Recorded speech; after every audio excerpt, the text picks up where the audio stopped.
balita nationwide. Samantala, ang palasyo naman ho, bukas dito nga ho sa isang panukalang inihain para higpitan ang internet access sa mga menor de edad. Brigada Maricar Sargan, i-brigada mo! Brigada! Live report!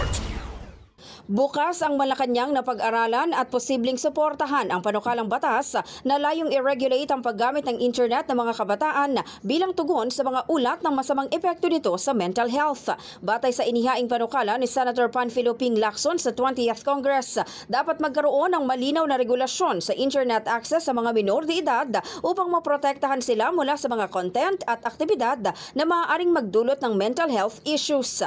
Ayon sa Malacanang, anumang hakbang na makakatulong sa kapakanan ng mga kabataan ay handang isaalang-alang ng administrasyon, lalo na kung may sapat na basehan ng mga ulat na may negatibong epekto sa kalusugang pangkaisipan, ang labis o hindi tamang paggamit ng internet. Muli, kung ano yung makakabuti sa ating mga kababayan, lalong-lalo na sa mga kabataan.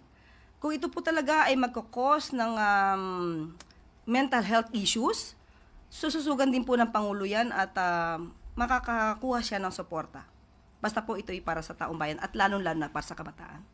In the heart of changing lives, ako si Brigada Maricar Sargan ng 105.1 Brigada News FM Manila, The Music and News Authority.